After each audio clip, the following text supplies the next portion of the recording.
संस्कृति पीसीएस के इस यूट्यूब चैनल पर आप सभी का स्वागत है। मेरा नाम है प्राची मिश्रा। चलिए देख लेते हैं आज के प्रमुख मुद्दे जिन पर हम विस्तार से चर्चा करने वाले हैं। सबसे पहला है टैंटलम की खोज की गई है सतलुज नदी पर, तो इस पर हम जानेंगे कि टैंटलम आखिर धातु कौन सी है, इसकी खोज कब हुई थी। दूसरा हम बात करेंगे यूनेस्को ने ग्लोबल जियो पार्क नेटवर्क में 18 नई साइट्स जोड़ी हैं, तो ये किस किस देश की साइट्स हैं इनको हम जानेंगे।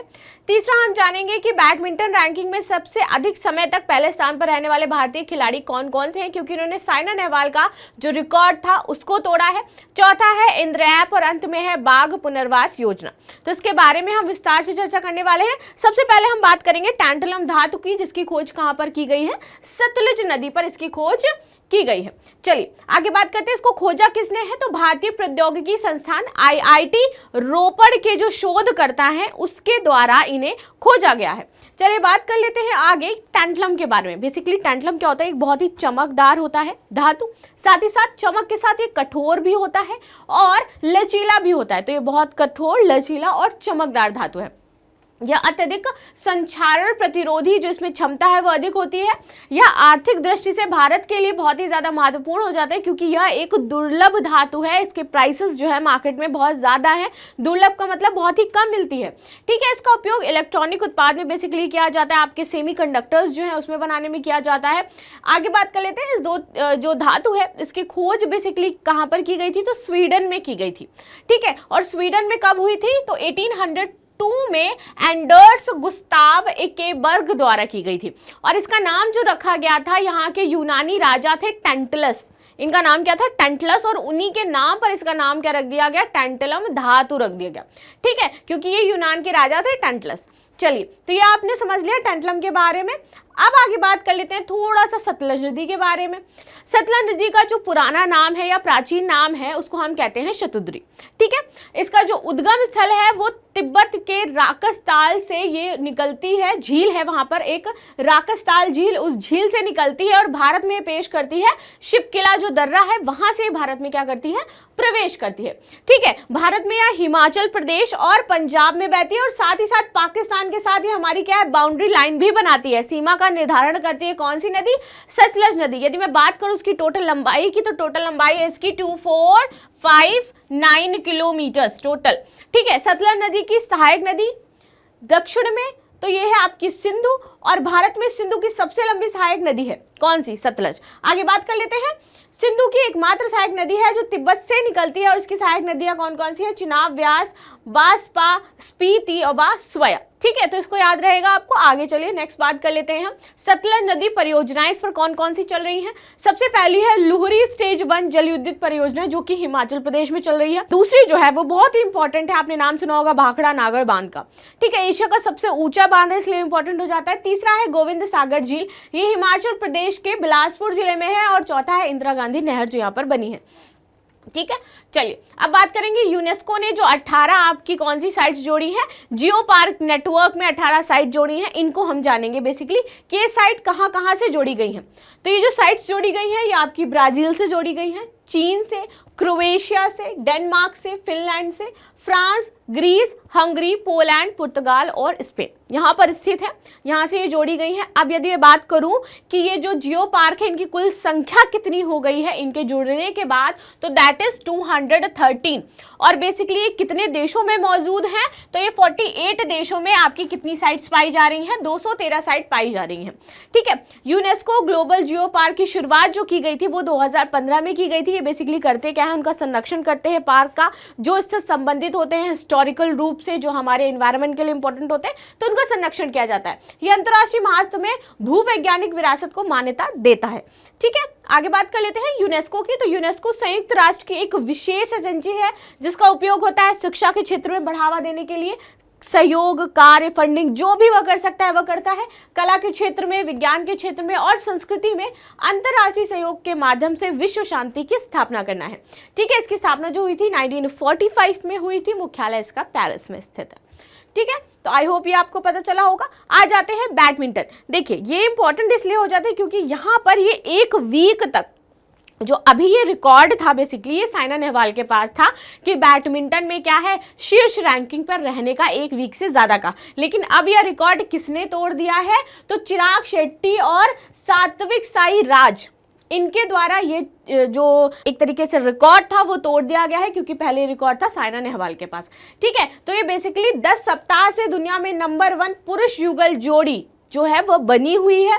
आगे बात करें, साइना नेहवाल लगातार 9 सप्ताह तक विश्व की नंबर 1 खिलाड़ी बनी रही थी बैडमिंटन की। ठीक है, आगे बात करते हैं विश्व नंबर 1 रैंक वाले भारतीय बैडमिंटन खिलाड़ी की।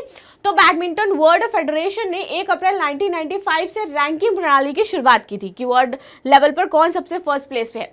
सबसे पहले रैंकिंग में पहले स्थान पर पहुंचने वाले भारतीय खिलाड़ी किदाम्बी श्रीकांत थे, इसके बाद साइना नेहवाल और अब है चिराग शेट्टी और सात्विक साईराज रंकीरेड्डी। ठीक है, आगे बात करते हैं बैडमिंटन वर्ल्ड फेडरेशन की। तो इसकी दुनिया भर में बैडमिंटन का अंतर्राष्ट्रीय शासी निकाय कहा जाता है इसको, और इसकी स्थापना 1934 में अंतर्राष्ट्रीय बैडमिंटन महासंघ के रूप में की गई थी। ठीक है, और जबकि बाद में इसका जो है इसे चेंज करके क्या कर दिया गया 2006 में विश्व बैडमिंटन महासंघ में बदल दिया गया था। मुख्यालय इसका कुआलालंपुरम मलेशिया में स्थित है। ठीक है, आगे बात कर लेते हैं नेक्स्ट की इंद्र ऐप। इंद्र ऐप जो लॉन्च किया है इसे आप जो डिफेंस है हमारा भारतीय नौसेना है उसके द्वारा इसको लॉन्च किया गया है। बेसिकली किस लिए? ताकि मौसम की जानकारी का पता चल सके और उसके थ्रू कार्य कर सके। इसमें क्या होगा, इसका पूरा नाम जो है भारतीय नौसेना dynamic resource for weather analysis, इसके नाम से इसको रखा गया है।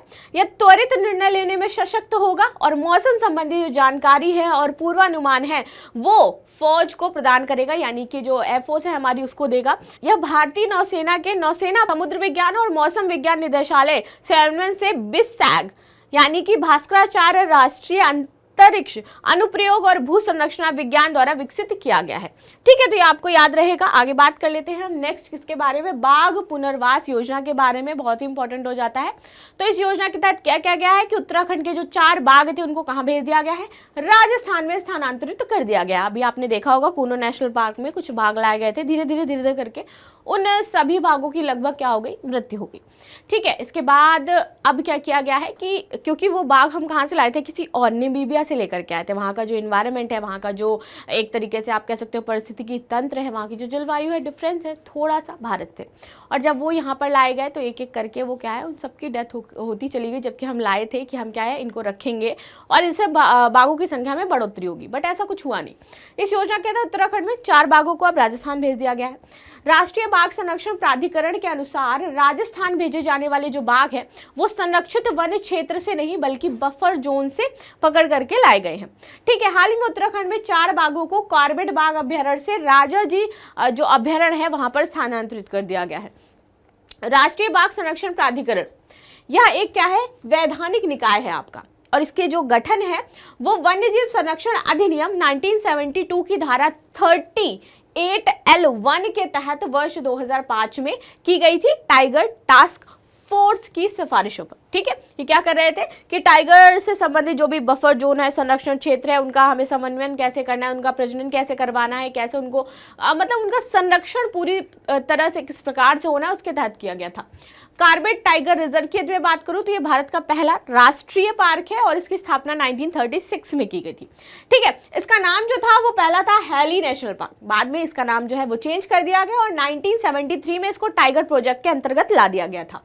ठीक है, यह उत्तराखंड के नैनीताल, पौड़ी और अल्मोड़ा जिले में फैला हुआ है। इसमें से कुछ नदियां भी इंपॉर्टेंट हैं जो प्रवाहित होती है इसके अंदर से, वो है रामगंगा, सोना नदी, मंडल और पलायन। ठीक है, आगे बात कर लेते हैं राजाजी टाइगर रिजर्व की। तो राजाजी टाइगर रिजर्व कुछ 3 टाइगर रिजर्व से मिलकर के बना हुआ है। तो यहाँ पर राजाजी, मोतीचूर और चीला, इनको मिलाकर के इसका निर्माण किया गया था।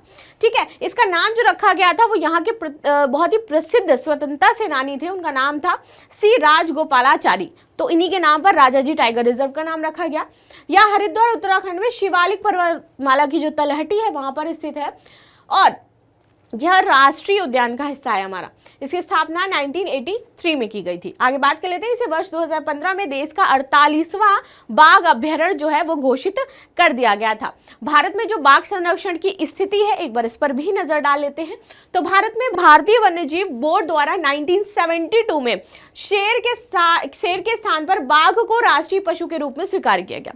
पहले क्या था, शेर था, उसके बाद कौन बना, बाघ बन गया। ठीक है, और 1973 में देखोगे आप, जो प्रोजेक्ट टाइगर है उसकी शुरुआत कर दी गई थी इनको संरक्षित करने के लिए। केंद्र सरकार द्वारा डिजिटल इंडिया के तहत बाघों की स्मार्ट निगरानी के लिए monitoring system for tigers intensive project and ecological status, इसकी स्थापना की गई, शुरुआत की गई। हर जगह पर कैमरेज लगाए गए, कहां पर बाघ है, कौन से बाघ है, कैसे उनकी ट्रैकिंग की जा सकती है, इन सारी चीजों के लिए।